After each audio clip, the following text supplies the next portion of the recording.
রব্বুল আলামিন বলবেন, মালাকুল মাউত কেঁদো না, এটাই দুনিয়ার বিধান, আমি আল্লাহর দেয়া বিধান, এটাই, জন্মালেই মরতে হয়, যাও। জান্নাত জাহান্নামের মাঝখানে একটা জায়গা আছে, জায়গাটার নাম হলো আরাফ। এই আরাফের মধ্যেখানে যে দাঁড়াও, ওখানে যে মালাকুল মাউত কাঁপতে থাকবে। মালাকুল মাউত বলবে, আল্লাহ, সৃষ্টির শুরুতে যদি জানতাম সবাইকে মৃত্যুদান করার পরে, রূহ কবজ করার পরে আমাকেও মরতে হবে, তাহলে এই কঠিন দায়িত্বের ব্যাপারে আপনার কাছে ক্ষমা চাইতাম। আজকে আমারও যে ভাগ্য বরণ করে নিতে হবে সৃষ্টির শুরুতে, আমি এটা কল্পনাই করতে পারি নাই। আল্লাহ বলবেন, নো টক, মুত, ইয়া মালাকাল মাউত, মরে যাও, মুত, মরে যাও। বলার সাথে সাথে মালাকুল মাউত এক বিকট চিৎকার হাঁকিয়ে মরে যাবে। মালাকুল মাউতের চিৎকারটা সেদিন এত ভয়ঙ্কর হবে, বিষ্ণু ইসলাম বলেন, ওই চিৎকারের আওয়াজ যদি পৃথিবীর মানুষেরা কান দিয়ে শুনতে পেত, তাহলে কিয়ামত সংগঠিত হওয়ার জন্য আলাদা করে ইসরাফিলের সিঙ্গার প্রয়োজন হতো না। ওই চিৎকারের আওয়াজে প্রতিটা মানুষ কানের পর্দা ফেটে ওই জায়গায় লাশ হয়ে পড়ে যেত। এবার ডানে বায়ে সামনে পেছনে উপরে নিচে কেউ নাই, একজন ছাড়া, জোরে বলতে হবে, তিনি কে?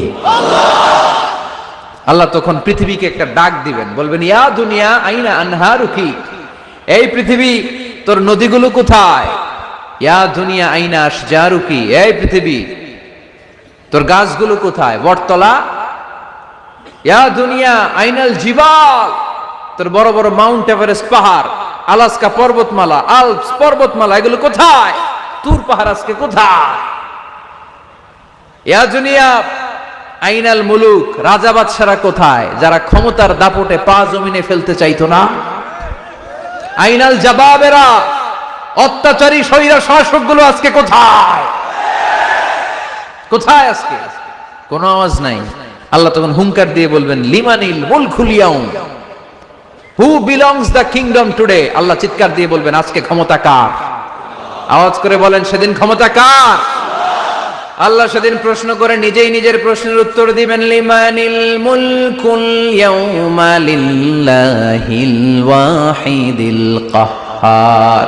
সেদিন ক্ষমতা দুনিয়ার কোনো রাজার নাই, কোনো বাদশার নাই, কোনো স্বৈর শাসকের নাই, কোনো সুলতানের নাই, কারো নাই। সেদিন ক্ষমতা চলবে একজনের, তিনি কে? তার নাম হচ্ছে রহমান। তার নাম কি? আরো জোরে বলেন, কি নাম? এজন্য রহমান কারে বলে আজকে চিনতে পারছেন? তার দয়ার শেষ আছে? তার ক্ষমতার কোনো কুল কিনারা আছে? তার ধন ভান্ডারে কোনো কমতি আছে? এজন্য লা বিশাইইন মিন নিআমিকা রাব্বানা নুকাযযিবু ফালাকাল হামদ, we don't deny any of your mercy and blessings, all praises to you। আল্লাহ, তোমার কোন নিয়ামতকে আমরা অস্বীকার করি না। আল্লাহ প্রথমে ধমক দিয়ে বলছেন, এই মানব জাতি আর জিন জাতি, আমার কোন নিয়ামতকে অস্বীকার করবি? আমরা বলি, কোনটাই অস্বীকার করি না। সকল প্রশংসার মালিক একজন, তিনি কে? আল্লাহর প্রশংসা জীবনে সব জায়গায় করতে রাজি আছেন? সবাই রাজি আছেন? কে কে রাজি? হাত তুলে আল্লাহরে দেখান। কুল্লু মান